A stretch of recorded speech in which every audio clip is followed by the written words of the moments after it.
Item: SCP-1713. Code name: Mechanical Curiosity. Object Class: Safe. Special Containment Procedures. Due to the immobile nature of SCP-1713, Site-71 has been constructed in order to contain the object, and to provide a proper processing unit for any materials entering into SCP-1713, or any objects that SCP-1713 may create. Any objects that are created must be inspected by containment staff. No personnel are to enter the core for any reason. Any exploration will be performed by remote control robot. Any objects transported out of Site-71 must be cleared by at least 3 Level 3 personnel. Under no circumstances should personnel be on Level 11. All personnel must wear dosimeter tags while within SCP-1713. In the event of automatic startup, all personnel are to immediately evacuate from levels 6 through 12, while remaining out of the way of active machinery. Containment teams are to immediately report to the surface to receive any objects produced by the SCP. Description: SCP-1713 is a large underground factory complex that is constructed primarily of brick, steel and glass. This factory is dedicated to the construction of 18th century goods. Inside the complex is a variety of machines that are clockwork-based. These make up part of a large factory construction line. Disassembly of the industrial machines reveal complex assemblies, including gear trains, unseen types of transmission, and large steel timing chains.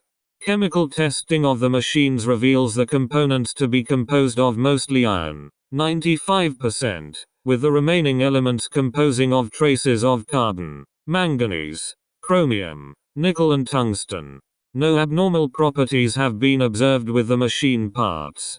SCP-1713 is divided into 12 levels, with each level connected by elevators and large transport tubes.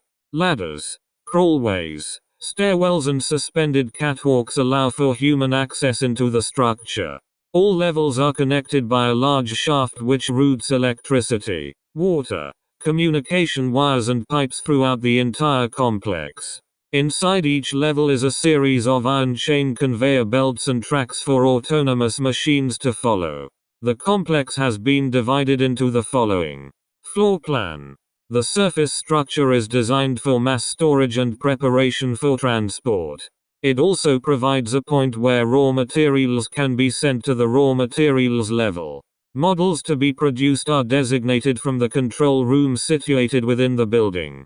The first level is the finishing level, where paint is applied, joints are lubricated, and general function of produced items are passed through a quality control system. Any items observed to have failed the forge's automatic quality control is sent down a chute to the recycling level.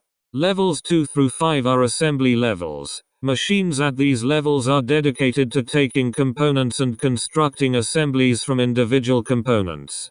Level 2 is dedicated fully to completing the products, and is equipped with advanced robotic arms and assembly machines. Levels 6 and 7 are dedicated to the creation of components.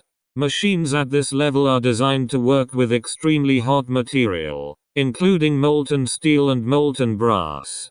Small machines create dies for larger machines to use for object molds. Example machines at this level include slag stirrers, automatic temperature gauges, oxygen blasters and robotic flyers that scoop up samples of the molten metal for quality testing. Level 8 is a recycling level. Any refuse from the higher levels of the complex is sent to this level to be sorted and melted down, before being reprocessed. Insect-like robots have been observed to take apart faulty objects and sort them into large bins. Automatic carts take the bins and dump them into a large blast furnace, with stirring machines and air injectors keeping the mass settled. Liquid is transported from this level by large bucket to the 7th level for further processing. Levels 9 and 10 are storage for raw ores and materials. Automated carts and arms can be seen transporting materials taken from the surface and transporting them to the elevators for melting down at the upper levels.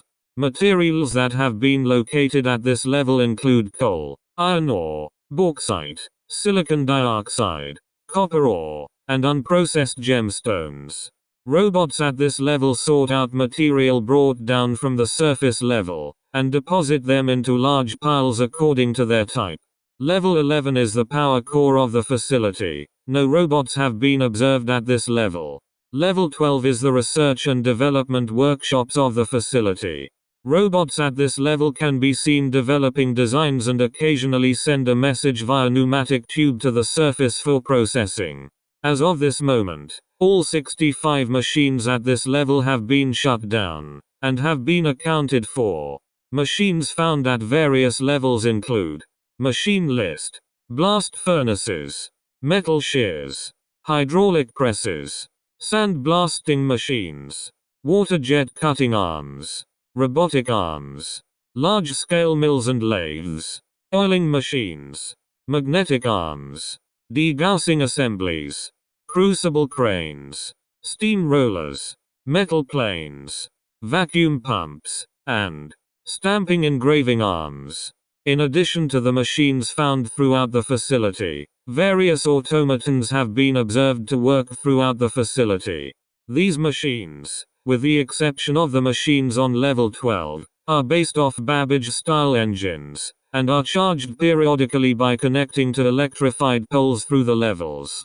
Disassembly of a specimen reveals that the machine recharges through electrostatic contact with the poles, and retain the charge through a basic parallel plate capacitor.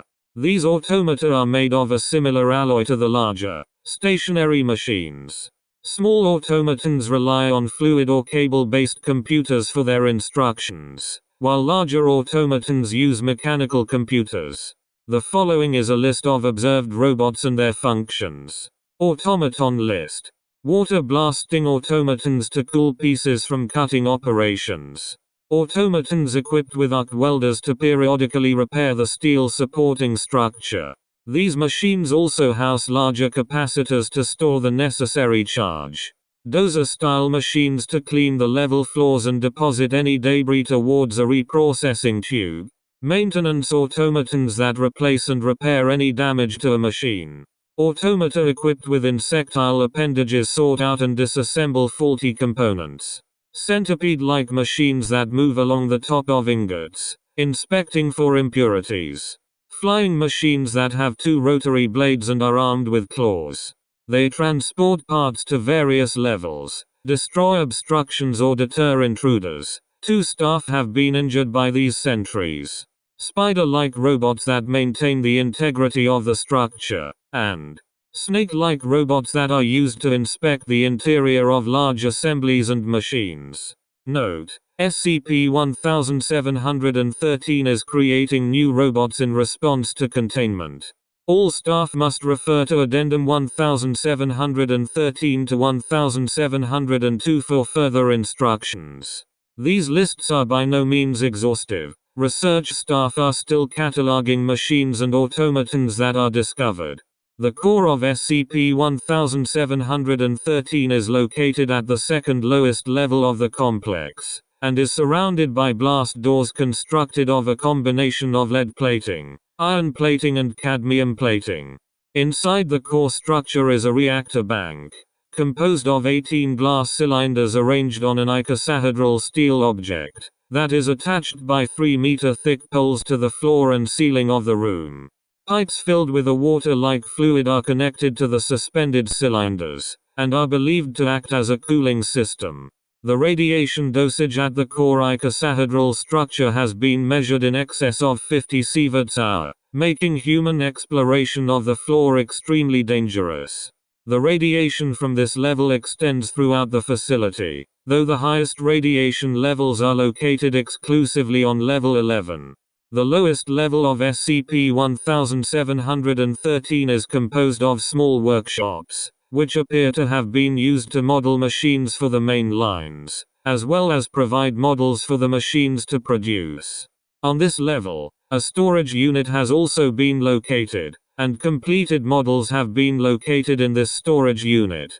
Objects include toys, weapons, personal vehicles, animals and implants.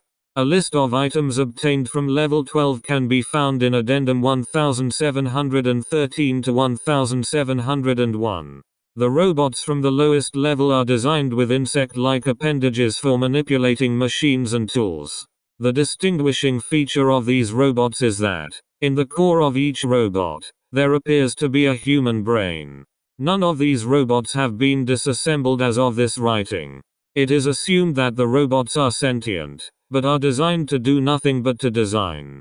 Attempts to communicate with these robots produces no response. SCP-1713 was discovered located on the island of Redacted within the Pacific Ocean in 1999. Archaeologists exploring the area accidentally came upon the surface building, and brought up some of the materials from the storage units. When the Foundation was alerted to the presence of the SCP, a research team was sent in to contain the object. Upon discovering the actual size of the object, it was decided that Site-71 would be set up in order to experiment with and take advantage of the SCP. See Wiki for full access to documentation. Addendum 1713 to 1701. Addendum 1713 to 1702. Addendum 1713 to 1702. The Factory Complex, in apparent response to continual human exploration, has started constructing new automatons. Observed and captured specimens reveal a set of mechanical glass eyes, as well as a complex card punching system that punches information similar to binary code onto a cardboard sheet. Automatons have been observed to be following Foundation personnel throughout the structure, and around the island site.